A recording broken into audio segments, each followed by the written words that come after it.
Welcome to the ETF Edge portion of Halftime Report. International investing off to a hot start in 2021. Asian markets are outperforming the U.S., and China is the hottest market in the world right now, up 10% this month alone. What's behind the rally? Let's talk to Jeremy Schwartz. He's the global head of research at WisdomTree. And Jeremy, WisdomTree has got a whole suite of international ETFs. Why do you believe international stocks have a shot at outperforming the U.S. in 2021?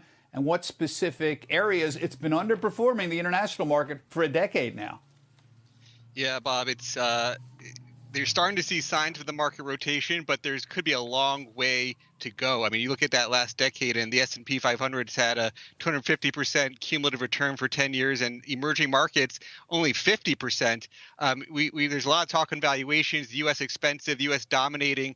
It's not just that emerging markets are 30% cheaper on some of the metrics we follow, but that the long-term growth opportunities, when you look at demographics and sort of this technology trends we're talking about, sort of the new tech, new world, emerging markets have a lot to gain from that. So they have some of the best growth opportunities, some of the lower valuations, underperformers.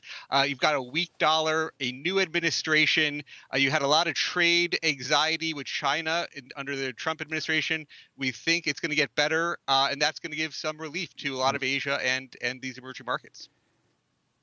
Yeah, so it's not just the weak dollar we're dealing with here. So China's the leading market performer in the world right now, up 10%, as I mentioned. Chinese tech stocks have been on fire for a couple months. Do you think China technology stocks could possibly outperform U.S. technology stocks in 2021? Certainly, they've been the only thing that could beat the NASDAQ has been some of China tech. And when you think about, again, the long-term growth opportunities, certainly there was tension with China, a lot of questions on that. You had the executive order banning investment in certain tech. But you think, who can compete with U.S. tech?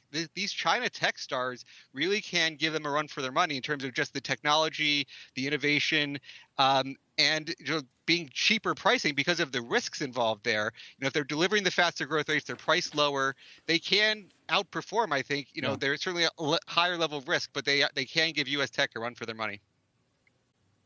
All right, thank you very much, Jeremy.